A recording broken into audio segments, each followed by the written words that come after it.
In this video, I'll be talking about a hotel called Meson De Mesilla from Season 2, Episode 1 of Hotel Hell. I'm going to find out if they're still open and try to find out what the owners have been up to since the show aired. In case you're not familiar with Hotel Hell, it's basically Kitchen Nightmares, but with a hotel. Fun fact, if like me you thought that this whole show idea was kind of a thrown together concept designed to take advantage of the success of Kitchen Nightmares and Gordon really only had expertise involving restaurants, it turns out that Gordon actually did study hotel management in college at one point before he became a famous chef. So at least he had some kind of genuine interest in hotel management. But anyways, this episode features the Meson De Mesilla, which is a small hotel situated in Las Cruces, New Mexico. And the owner is Callie Schwa. Oh my god.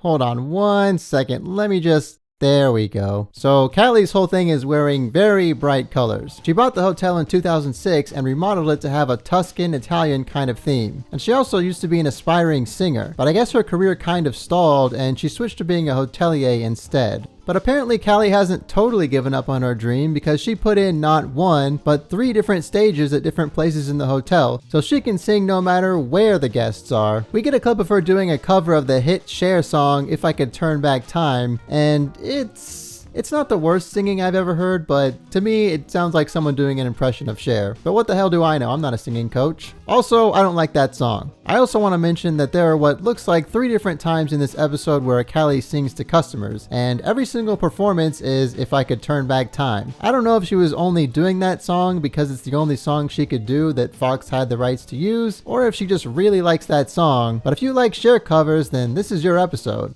We see several shots of her customers in the dining room grimacing and making faces while she performs. It doesn't look like they appreciate her performance as much as she thinks they do. Callie is convinced that the guests love her. She says, "The audience members really like me a lot. I'm like an audio mirage. If I do a Cher tune, you're gonna think you're hearing Cher. If you're not looking at me, you think I am Cher. We get a lot of telephone calls. Is Callie singing tonight? Well, then that kind of means they like me." Oh no. Callie, I don't know how to tell you this, but they might be asking when you're singing to try and avoid it. We also see Callie being a little bit contentious with a few of her guests. They show a clip of a pregnant woman and her husband complaining to Callie that they wanted her steak well done because she's pregnant and doesn't want to get sick. And Callie responds, "You know, the more you cook it, the less flavor it'll have." And the guests just kind of stare back at her like, okay. In a cutaway, Callie says, "I do not believe the customer is always right. Sometimes they're wrong." Okay, so that expression, "the customer is always right," doesn't mean that if a customer walks in and says 2 + 2 = 5, that's suddenly true. It means that it's a bad idea to try and argue with customers. Even if you win the argument, they're going to be pissed off, and at the end of the day, they are the one who is paying you, and you need them to come back and spend money. That's what the expression means. Anyways, Gordon shows up to the hotel and drives by it a few times because there doesn't seem to be any kind of signage that's visible from the road. Upon walking in, the first thing that he talks trash about is the color. Everything is beige and all the walls have Venetian plaster on them. And one thing that I'm surprised he never mentioned is the fact that all the phones in this hotel look like they came off the set of a Star Trek episode. And they all have those really old rotary dials on them instead of keypads. Does anyone even know how to use those anymore? What?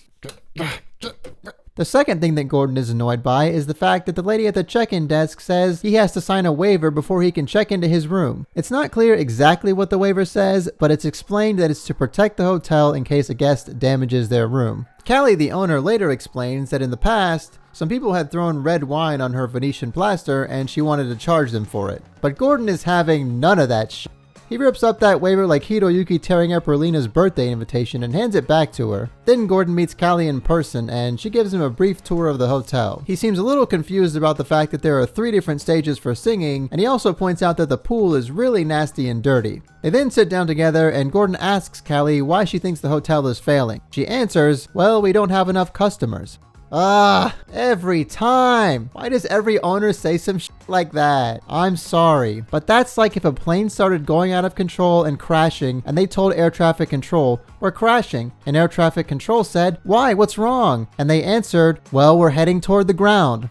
Yes, correct. Absolutely, yes. Callie also puts a lot of the blame for the hotel's failure on the general manager Zan. Zan? who she hired only 2 months ago to help the failing hotel make money. Zan's wife Mitzi has also been working for the hotel as a server since it opened. In a cutaway shot, Callie says, "Zan is the biggest problem here right now, and that's unfortunate because I brought him on to help me with what I thought the biggest problem was: we didn't have enough customers." It always confuses me when owners say, "This one employee I hired is wrecking my entire business." So then fire them, right? But that's just par for the course on kitchen nightmares and hotel hell, I guess. Zan, however, completely disagrees with Callie's accusations, and when Gordon asks him what are the major problems, he says, "The major problem is Callie is the owner. She's too controlling and my hands are being tied." But Gordon also learns that Zan has never worked in the hotel business before and instead was working in restaurants. And when he asks Zan how he's qualified for the job, he responds, "It's not that complicated. Take care of the guests, check people in." And in a cutaway, he says, "I can do the work. It's not that hard. There's only like 6-7 things I need to learn." Okay, let's see. All right. Okay. Good. Gordon seems pretty dumbfounded by Zan's assumption that running a hotel is easy. Zan's wife also gave some input about what she thinks about Callie. She's brass, she's short, she's not flexible. But next, Gordon decides to try the hotel's food. He complains about the food being Italian instead of New Mexican and about how high the prices are. And when his bruschetta finally arrives, it does not look good. There's some times on Kitchen Nightmares where the food doesn't look that bad. Like, I'm sure it's not amazing, and I'm only judging by what it looks like, but some of it looks like stuff I've gotten at mediocre restaurants before. But this, oh my god, does it look terrible. Specifically, whatever that brown shit is. Looks like a cow patty or something. It turns out it's made of olives and anchovies, which sounds just as bad as it looks. He also tries the lamb lollipops, and they were really tough and turned out to be frozen. To top off the whole experience, Callie hops on the mic and starts singing "If I Could Turn Back Time" while Gordon is eating. He starts cracking up as soon as she starts singing the song, and there's a bunch of shots of patrons looking very scared and confused. Gordon then decides to go back in the kitchen where he meets David, a cook who explains that some of their food is frozen, but he says that he can't really do anything to change that. Then a lot more guests start showing up, and they all get the same kind of treatment that Gordon got. Signing waivers, no breakfast, no room service, dirty pool, and more Sher songs. Next, Gordon gets the head chef, the general manager Zan, and Callie together to have a talk, and it quickly devolves into Callie and the general manager Zan blaming each other for the hotel's failure. Callie accuses Zan of talking shit about her behind her back and telling other employees that Callie would be gone soon and that he would be the one running the place. Zan denies that, but the head chef is like, "No, he totally said that."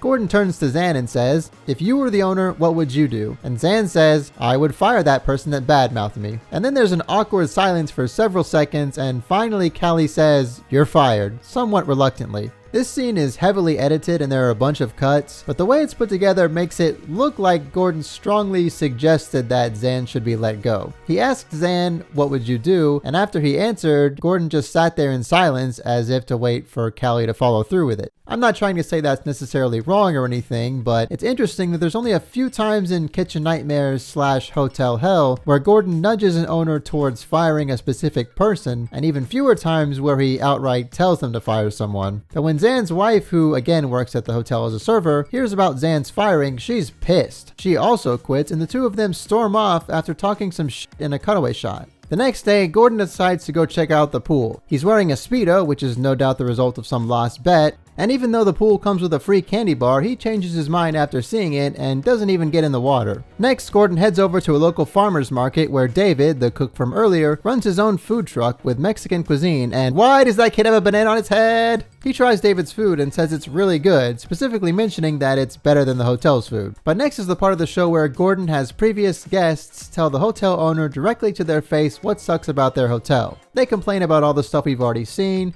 waivers at check-in, dirty pool, soggy candy bars, bad singing, and inattention to guests. Callie tries to argue back on a few of the points made, and in a cutaway shot regarding her singing, she said, "I don't agree. I have quite a bit of people that come here to hear me sing." But after her and Gordon have another talk, she seems to be on board with the changes. And next is the part of the show where they redesign the entire hotel. They put a big sign on the front of the building, got rid of the waivers, decorated the rooms with more colorful furniture, told Callie to stop singing in the hotel, and finally cleaned up the pool, among other things. Gordon also put David in charge of cooking a really nice big breakfast for the guests, since he proved his ability to cook earlier. Callie seems really happy and optimistic about the changes at first, but as soon as Gordon leaves, she starts to have a bit of a freak out and starts panicking about where all her old stuff went and what she's going to do with some hamburger buns she bought. While talking to her staff about all the poolside furniture, she says, What do we want to spend an hour putting things away every night and then bring them out every morning? This is what Ramsey gave the hotel. Labor, labor, labor.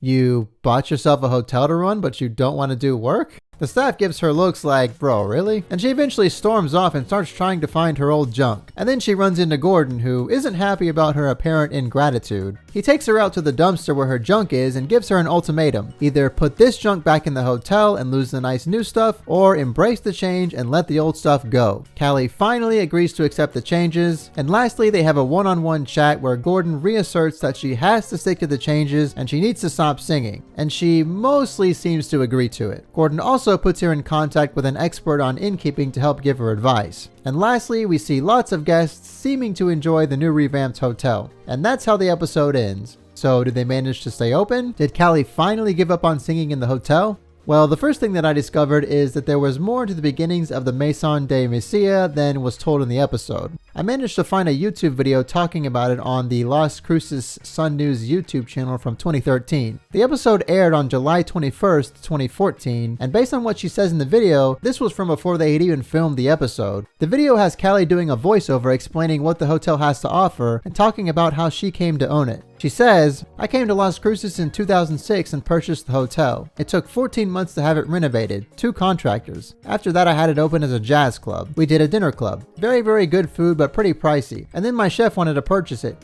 Backed out at the last minute. I had no employees, I had no chef, so I ended up putting it on the market and then I leased it. After 7 months, they walked on their lease. So because of the open, close thing, I think it's hurt the business that we have. I got a call in February and she said, well, have you heard of Kel's Kitchen? Oh yeah, I know who that is. And she said, well, he has a new show called Hotel Hell. We'd like to talk to you about perhaps featuring you on that show. And I'm like, well, honey, it's been hell for me. But I didn't expect them to come here. We're very, very clean. The food's good. It's beautiful. And that's not what I saw on the show, the people that he visited last year. I'm pretty shocked that they're actually coming. I'm excited. I'm very, very excited. I never found it offensive because I know what this place is like. And Hotel Hell, it's not, what the hell part is not having any customers. And I'm sure he'll make some improvements because there must be some that need to be made. I'm not doing something right. The man has a lot of experience. He's very good at what he does, and I know he genuinely wants to help. So I don't have any idea what they're going to do, but I know that just the fact that they're here is going to help people become more aware of us. While watching the episode, I got the impression that she bought the business with the express purpose of making it into a hotel. But based on this, it sounds like she originally wanted it to be a restaurant or a jazz club, and then tried to get rid of it several times before the show ever began. My opinion of Callie after watching the episode was that she definitely wasn't the worst owner from a Gordon Ramsay show. She was just a little misguided. It seemed like she bought the hotel and tried to use it as a venue for her singing without doing any of the work that comes with running a hotel. But after hearing her explanation of what happened before the show, it seems more like her original plans didn't work out and now she was just kind of stuck with the hotel. I also found an article from the Las Cruces Bulletin that was published on July 25th, 2014 that talks about Callie's thoughts on the show just after it aired.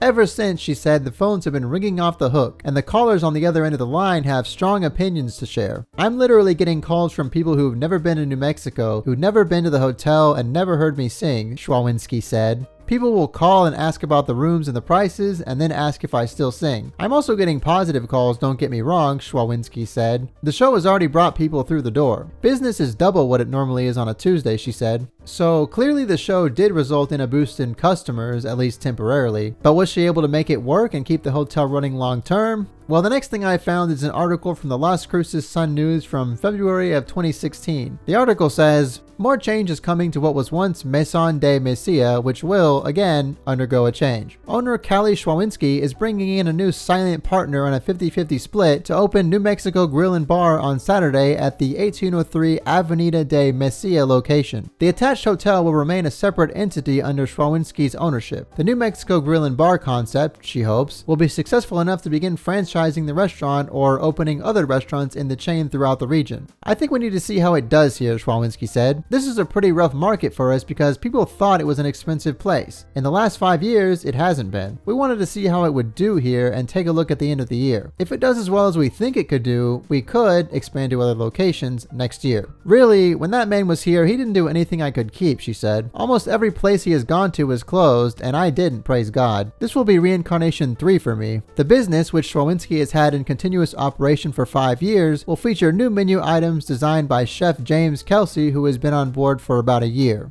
So first of all, what does she mean he didn't do anything she could keep? The changes were relatively simple. No more waivers, no more singing, new furniture, and a clean pool. The only one that might have been slightly difficult was the breakfast, but it's not that hard to make breakfast. Secondly, I think she's way ahead of herself talking about opening other chains. Which brings me to our next article, which is again from Las Cruces Sun News in April of 2017, and it says, Meson De Mesilla is now Hacienda De Mesilla and is under new ownership. Tom Hutchinson and Jerry Ann Camunez Hutchinson have purchased the property from former owner Callie Schwawinski and are in the process of remodeling the dining space into a boutique hotel and upscale dining destination, Camunez said. The Hutchinsons are the owners of La Posta de Mesilla, the long-standing eatery on the historic Mesilla Plaza. It will be the eatery's third reincarnation in the past 3 years. In July 2014, Meson was featured on Gordon Ramsay's Hotel Hell, which included many minor renovations, most of which were removed. So I guess she finally decided to throw in the towel in 2017. And it sounds like she didn't stick to Gordon's changes. Again, I don't know why. She never really did explicitly agree to stop singing, so I would bet that she went back to that immediately, but the other stuff, I don't know. And the next article I found is from KFox14 in February 2019. This article basically talks about how even all these years later, the new owners are still getting harassment because of the Hotel Hell episode. I guess some people watch the episode and don't realize that the original owner is long gone. I probably don't need to say this, but please don't harass any of the people I talk about in my videos. I know some of them are complete jackasses, but it doesn't help anyone to go around shitting on people, and it could have unintended consequences. You never know. But the hotel is still up and running to this day,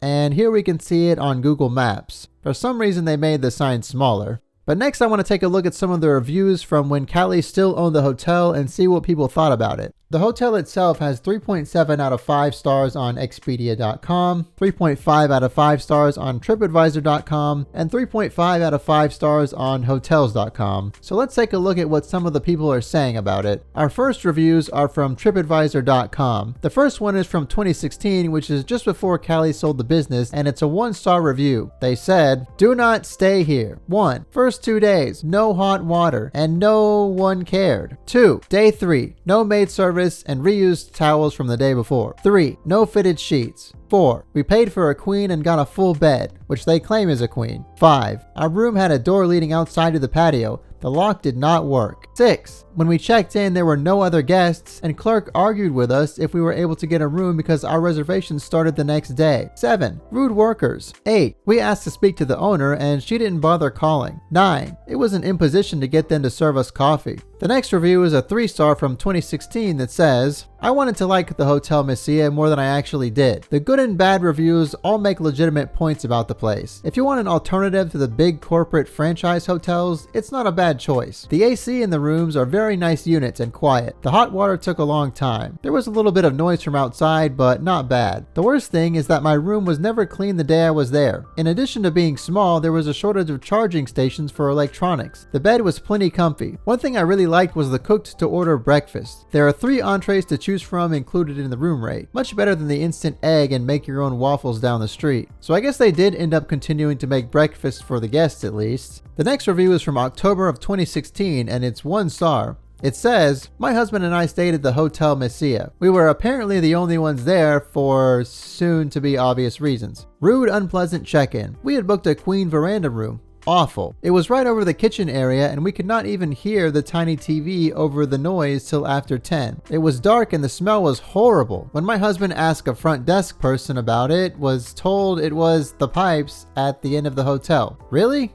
Gross. And never offered to move us to a less stinky area. Wouldn't even consider eating the breakfast. Worst hotel experience in a long while. Love small boutique hotels. This was rank." And the last one from 2016 is a 1-star review that says, "This is going to be a little long, but I feel compelled to write about my experience. My husband and I lived in Las Cruces for 6 years, so when we decided to go visit for our anniversary, I wanted to stay somewhere different than a regular hotel. I read some mixed reviews, but decided to give it a shot because it's right up the road from Andelez. We checked in at 8:30. Our queen room was small. It felt warm in the room, but we figured it was because the AC had been turned up. We were told not to turn the AC below 68 or it would freeze up. The room never got even slightly cool. We slept without covers or sheets and were still sweating. The next morning, we went down to breakfast, which was decent, but took forever. We went to the front desk to tell them about our night and that our AC wasn't working. She came up to the room to verify that indeed it was not working and said she'd contact the owner. She initially said all they had left were king rooms, and the owner said if we were moved, we'd have to pay the difference in price. Are you kidding me? Poor customer service. She was able to maneuver to get us an equivalent room. Upon being moved to the new room, which had supposedly been cleaned, we found red liquid spilled all over the nightstand, a mirror that had clearly not been cleaned, and crumbs on the floor. I politely informed the desk clerk that the room needed to be cleaned again. Upon returning later in the afternoon, the room should have been spotless. I assure you it was not. Hair on the bathroom floor that was not ours, floor disgusting in front of toilet and behind the sink, and to top it off, the shower handle was barely hanging on. The room still did not get down to 68 degrees. If you like sleeping cool, avoid this place. The wall-mounted air conditioners are worthless. This place needs TLC, a new housekeeper, and a new owner.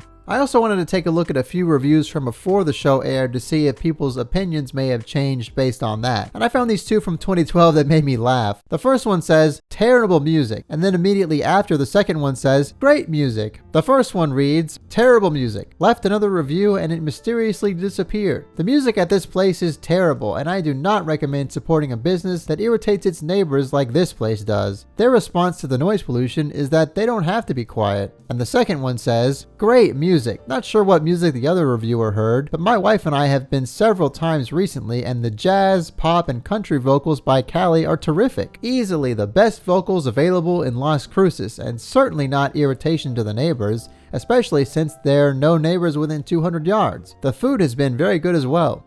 Then on Expedia.com, not many people explained their ratings, but one reviewer gave it 2 out of 5 stars and wrote, disappointing stay. And another person gave it 4 out of 5 stars and said they liked the free cook-to-order breakfast. Overall, it looks like a pretty mixed bag. There were several complaints that I saw that said that their AC and or hot water wasn't working and that the staff was rude, but there were plenty of positive reviews as well. And I also checked out the restaurant's Yelp page, and it's a similar story with 2.5 out of 5 stars and mixed opinions. I'm sorry, but one person wrote a review that to me seems so obviously fake. They complain about the exact same things we saw in the episode, beat by beat. It's basically a fan fiction where they pretend to be a hotel guest in the episode. They complain about the beige, they complain about the fact that the food was Italian and not Mexican, Callie singing, the prices, and just out of curiosity, I checked the date the episode aired to see if her review came out afterwards, and wouldn't you know it, she wrote her review on the same fucking day the episode airs.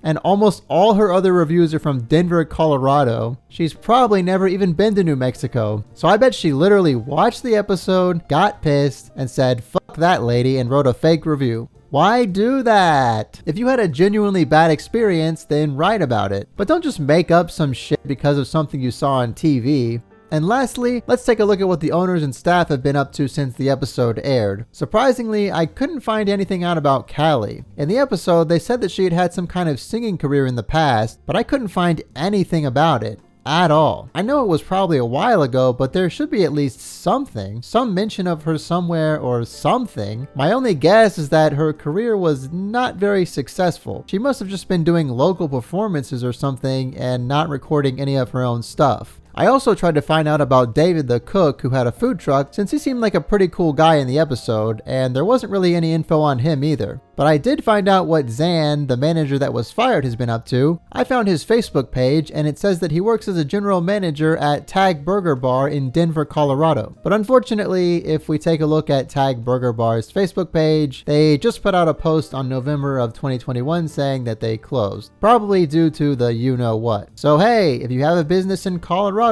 I assume Zan probably needs a job. Wait a minute, Colorado? Wait, where was that Yelp reviewer from?